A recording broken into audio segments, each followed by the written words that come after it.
Voici une notion qui est très importante sur les lois internes, c'est la notion de partie stable par une loi interne. Donc qu'est-ce qu'on fait? On prend un ensemble qui est muni d'une loi interne, un ensemble E, et on prend A une partie de E, c'est-à-dire que A est inclus dans E.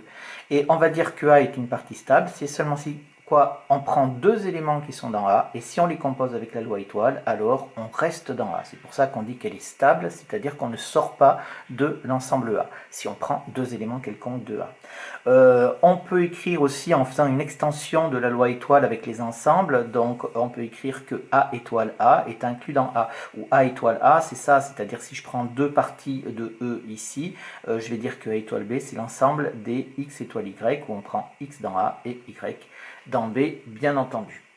Alors, quelques exemples que vous connaissez et qui vont être très parlants ici sur la stabilité d'un ensemble, enfin d'une partie de E. Donc, on a toujours nos lois internes plus et multipliées dans R. Je prends, mais on peut bien sûr prendre l'ensemble des nombres complexes ou d'autres ensembles.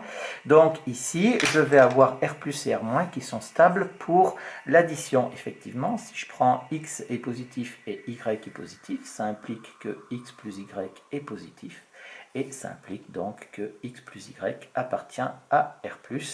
Et donc, je suis bien parti de deux éléments qui étaient dans R+, et je reste dans R+. Si je prends deux éléments qui sont négatifs, donc j'ai bien ici X plus Y qui est négatif ou nul également, ce qui nous fait donc que X plus Y appartient à R-. J'ai donc bien R+, et R- qui sont stables pour l'addition. Si on passe à la multiplication, alors la multiplication, vous voyez, j'ai pris trois exemples ici qui vont être importants et qu'il faut connaître. Donc déjà, on comprend bien que R+ va être stable pour la multiplication. Effectivement, si je prends deux réels qui sont positifs, si je les multiplie avec la règle des signes, on a bien entendu XY qui est positif ou nul aussi. Et ça implique donc que XY appartient à R+.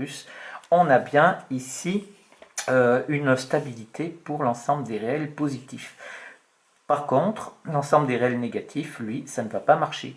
Si je prends ici moins 2 appartient à R-, si je prends moins 3 appartient à R-, mais si je fais moins 2 multiplié par moins 3, ça nous fait est égal à 6, et ça n'appartient pas à R-. Et donc ici, la partie R- donc n'est pas stable pour la multiplication. J'ai donné donc un contre-exemple. Cette partie est importante, que l'intervalle 0,1 est stable pour la multiplication. Donc je prends ici quel que soit x et y appartenant à l'intervalle 0,1. J'ai donc ici x qui est compris entre 0 et 1. J'ai y qui est compris entre 0 et 1 ici aussi. Et on sait que quand on travaille avec des nombres positifs et qu'on a deux inégalités de même sens, qu'est-ce qu'on fait? Eh bien, on a le droit de multiplier membre à membre les égalités de même sens. Ça nous fait donc 0 qui est compris, xy pardon, qui est compris entre 0 et 1. Et il n'y a pas de problème, ça implique que xy appartient à l'intervalle 0,1. Voilà pour notre intervalle 0,1 qui est un intervalle stable pour la multiplication. Une notion ici, juste un mot de vocabulaire, c'est la notion de loi induite. Donc je prends une partie stable pour une loi étoile et je définis la loi interne, mais cette fois-ci au lieu de la prendre dans E, je la prends dans A. Vous voyez, c'est toujours ma loi étoile, mais on la définit uniquement dans A. Comme A est stable, bien évidemment, on reste avec une loi interne. Et donc, on appelle ça la loi induite sur A par la loi étoile de E. Une dernière propriété sur les lois de composition interne que vous avez déjà rencontrée, que vous avez déjà utilisée maintes fois, c'est la distributivité. Alors, on revient sur cette distributivité. Pour ça, il nous faut deux lois internes sur un même ensemble. Donc, je les ai appelées étoile et T, ici. Et je vais dire donc que la loi T est distributive à gauche sur étoile. Ça veut dire donc la distributivité, vous avez vu ça au collège. Ça nous fait donc ici, je prends trois éléments x, y, z de E. Ça va nous faire donc x, t, ici, y, étoile z. Donc j'ai dit que t est distributive sur la loi étoile, c'est-à-dire que je peux la distribuer à tout ce qui est dans la parenthèse. Ça va nous faire donc x, t, y, ici, et je vais avoir étoile, xtz. Pareil pour la distributivité à droite, donc je vais avoir x étoile y tz qui va être égal, donc la distributivité se fait dans l'autre sens, ça va nous faire donc x tz étoile ici y tz. Voilà pour la distributivité que vous connaissez, donc ça va au-delà de l'addition et de la multiplication, bien sûr. Et bien sûr, on dira qu'une loi T est distributive sur une loi étoile, tout court, quand elle est distributive à gauche et à droite, bien évidemment.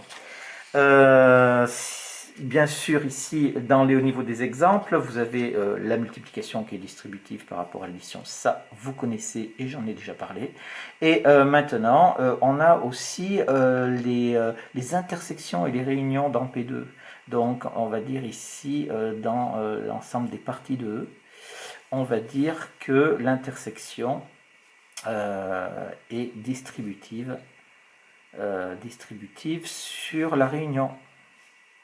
D'accord, c'est-à-dire si vous prenez ici des parties, quelles que soient A, B, C appartenant à P de E, et bien si vous faites ici A inter B union C, ça va être égal à A inter B union A inter C. Donc voilà pour cette chose-là. Et attention, on a une double distributivité dans les deux sens, ce qui n'est pas le cas avec l'addition et la multiplication. On a aussi la réunion qui est distributive sur l'intersection. Ça marche aussi, c'est-à-dire que si vous faites A union B inter C, et ça va être égal à A union B inter A union C.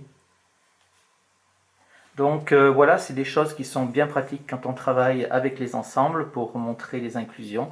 On a souvent à utiliser ces propriétés de distributivité.